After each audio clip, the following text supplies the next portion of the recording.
विद्यार्थियों, आपको अर्थशास्त्र के विद्यार्थी के रूप में यह शर्त परेशान करनी चाहिए कि हमने ये फिगर बनाया और कह दिया कि ये यहाँ जहाँ ए आर और एम आर एक दूसरे को काटते हैं यही संतुलन का बिंदु होगा। यानी मार्जिनल कास्ट मार्जिनल रेवेन्यू को जहाँ काट रहा है वहीं संतुलन होगा। ऐसा क्यों होता है, इसको जानना है आपको। यदि आप ये जान नहीं पा रहे हैं तो आपके मन में हमेशा ये सवाल रहेगा और आप संतुलन के लिए कभी यहाँ चिन्ह लगा देंगे, कभी यहाँ चिन्ह लगा देंगे, जो कि गलत होगा।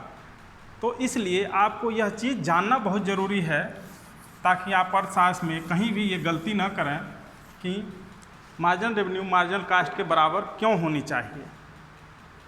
तो आप इन दोनों की परिभाषा जानते हैं, मार्जिनल रेवेन्यू और मार्जिनल कास्ट। केवल मार्जिनल कास्ट कर्व लिया गया है यहाँ, और ये आप अच्छी तरह जानते हैं कि मार्जिनल कास्ट कर्व हर बाजार में यू आकार का होता है।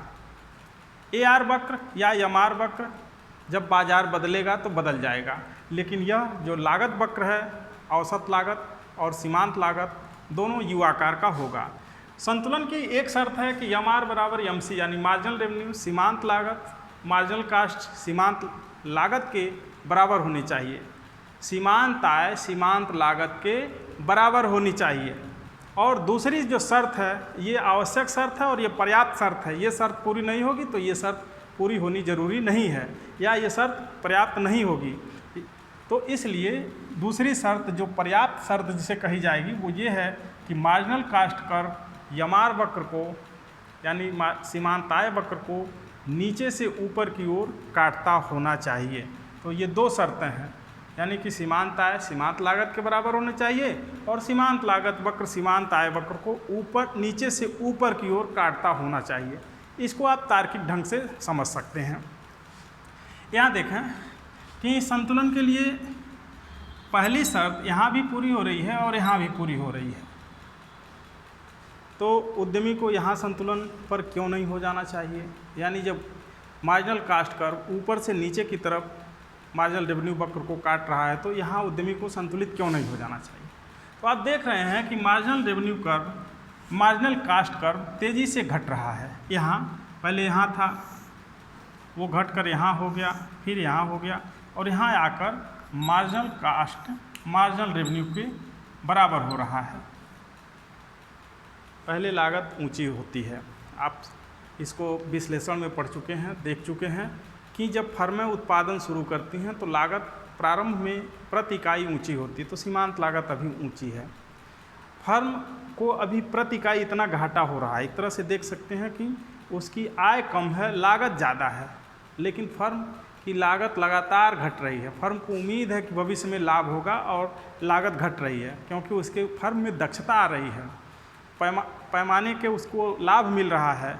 जो अन्य साधन जुटाए जा रहे हैं या आ गए हैं उनको उनके अंदर दक्षता आ रही है, इसलिए लागत घट रही है। तो अब यहाँ आकर वो संतुलन में आ जाता है, यानी संतुलन की पहली शर्त पूरी हो जाती है, सीमांत लागत सीमांत आय के बराबर हो जाती है। लेकिन अभी भी घट रहा है। अब यहाँ देखेंगे उसे लाभ होना शुरू हुआ है। ये सारी लाभ के बिंदु हैं। अब लागत यहाँ के बाद बढ़ने लगती है, लेकिन लागत बढ़ रही है लेकिन आय अभी भी लागत से ज़्यादा है। यहाँ आकर फिर वो बराबर हो जाती है, यानी मार्जिनल रेवेन्यू मार्जिनल कास्ट के बराबर हो जाता है। यहाँ के बाद अब यदि वो लगाता है तो उसे मिलने की कोई संभावना नहीं, क्योंकि अब लागत निरंतर बढ़ती जाएगी, इसलिए वो यहाँ उत्पादन रोक देता है। तो यहाँ आप देख रहे हैं पहली शर्त ये हो रही है कि मार्जिनल रेवेन्यू मार्जिनल कास्ट के बराबर हो गई है, और दूसरी जो शर्त हमने बताई है कि ये जो मार्जिनल कास्ट कर्व है मार्जिनल रेवेन्यू वक्र को नीचे से ऊपर की तरफ काट रहा है। अब परिभाषा में जाइए कि मार्जिनल कास्ट वह लागत है जो अंतिम इकाई के उत्पादन के फलस्वरूप कुल लागत में बढ़ती है, या ये कह सकते हैं अंतिम इकाई की उत्पादन लागत को मार्जिनल कास्ट या सीमांत लागत कहेंगे। और अंतिम इकाई के विक्रय से जो आय प्राप्त होती है उसे सीमांत आय कहते हैं। तो सीमांत आय और सीमांत लागत बराबर होनी चाहिए। कोई भी विक्रेता अपने कमाई से ज़्यादा लागत लगाकर वस्तुएं नहीं बना सकता, इसलिए वह सीमांत लागत के बराबर सीमांत आय चाहता ही चाहता है। हमेशा वह इस कीमत पर बेचेगा कि जो अंतिम इकाई की उत्पादन लागत हो, कम से कम अंतिम इकाई को बेचने से उतना मिल जाए। इसलिए ये संतुलन की दोनों शर्तें यहाँ पूरी होती हैं, यहाँ पूरी नहीं होती हैं।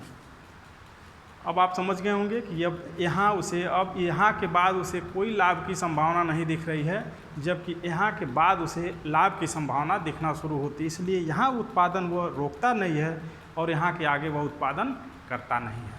बहुत बहुत धन्यवाद।